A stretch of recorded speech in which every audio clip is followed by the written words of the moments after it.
nenek saya dipikir lagi, udah ini ada Ustadz Ujang katanya mau sama Neng gitu.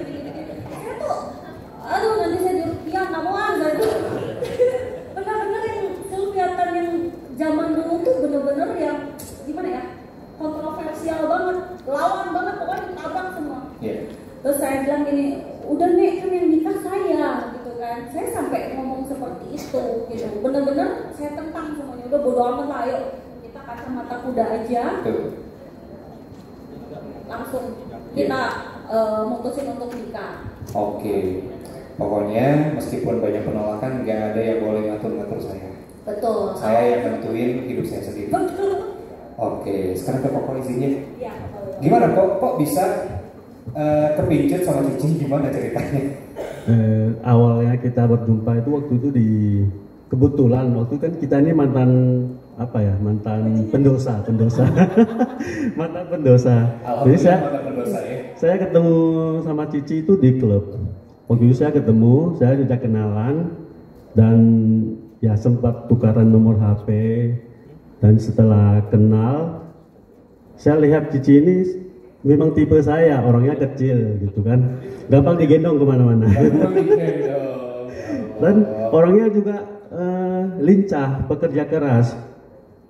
Dan saya dulu, jujur saya dulu itu tidak menambahkan perempuan seperti begini ya. Saya menambahkan perempuan yang lemah lembut, soft spoken gitu ya.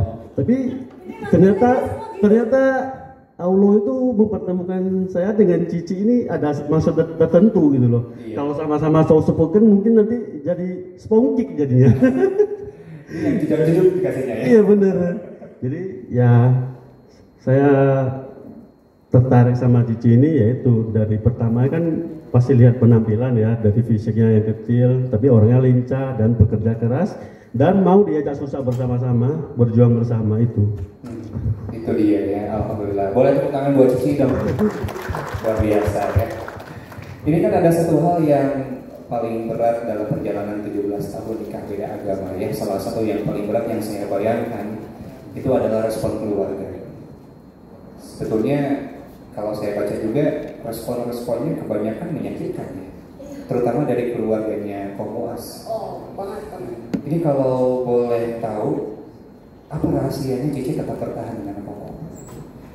Nah, ini dia. Kalau seandainya aku tidak mempunyai suami yang green flag, mungkin udah cerai dari lama. Pasti sudah cerai dari lama. Jadi, aku tuh nggak diterima di keluarganya Koko, itu sudah jelas. Karena aku berkali-kali mencoba untuk masuk, tapi tidak dibukakan pintu yang ibaratnya ya benar-benar aku tuh dianggapnya ya sampah gitu kan. Alhamdulillahnya aku punya suami yang bijaksana. Memang harus dari suaminya. Kalau misalnya aku berjuang sendiri saat itu, mungkin ini semua udah berakhir, gak akan ada 3 anak gitu.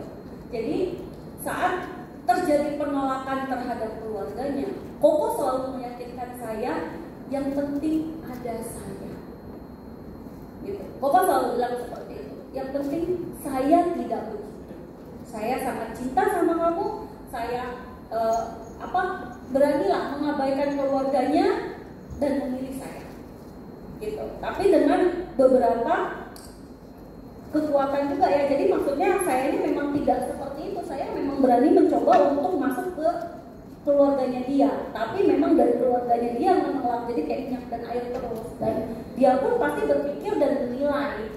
Nah, dan akhirnya secara bijaksana ya mendingan kita jauh aja dari wangi. Kalau dekat jadi bau. Memang dari Kokonya. Dari Kokonya ya, yang nge-backup, yang ngebela, yang ada di sisi Cici begitu ya, yang menguatkan, alhamdulillah. Nah, dia makanya yang membuat saya bertahan 17 tahun itu, dan saya percaya gitu, karena kan awalnya Koko masuk Islam yang cuma 1 minggu itu kan karena memang mau menikahi saya, jadi surat saya pun resmi, bukan yang tidak resmi, benar-benar resmi. Tapi setelah 1 minggu, Koko memang keluar dari Islam lagi, gitu kan? Itu memang benar adanya seperti itu. Tapi yang terjadi di sosial media adalah saya itu taunya ya udah kita dari awal nikah beda agama. Ya kan nggak boleh di Indonesia. Gimana suratnya mau keluar gitu kan? Pasti kan salah satu harus ngalah dulu nih. Ya kan, salah satu harus ngalah dulu. Koko yang ngalah. Karena memang akunya tidak ada kepikiran untuk pindah agama. Karena aku berpikir agama yang aku sekarang yakinin aja ini belum benar, masa aku mau udah kerangkul agama lain gitu kan. Jadi aku tetap memilih dan percaya Islam itu agamaku gitu. Terus pas udah pas udah jalan ya 17 tahun, aku tetap yakin pasti ada kebahagiaan suatu saat buat aku. Sampai akhirnya dalam perjalanan kita 17 tahun, kita tuh benar-benar dikasih rezeki yang wah masya Allah gitu dah pokoknya, ibaratnya spek orang kaya gitu. Nah itu ada di kita, titel ada di kita. Nah tapi ternyata yang aku ceritain ya 2023 pertama kalinya aku umroh itu aku ngerasa kosong banget di Mekah. Itu aku ngerasa wah gila, aku hina banget ya. Duit ada, mau beli apapun bisa, mau booking hotel yang langsung lihat kapas pun aku bisa bayar. Tapi kok hati ini kosong gitu. Kenapa? Uang ada, semua punya, anak ganteng-ganteng, cantik-cantik, sehat, suami baik, tapi kok aku ngerasa miskin masih gitu. Akhirnya aku cari ada apa. Nah saat umroh 2023 itu aku membawa mama papaku untuk umroh yang sudah cerai puluhan tahun.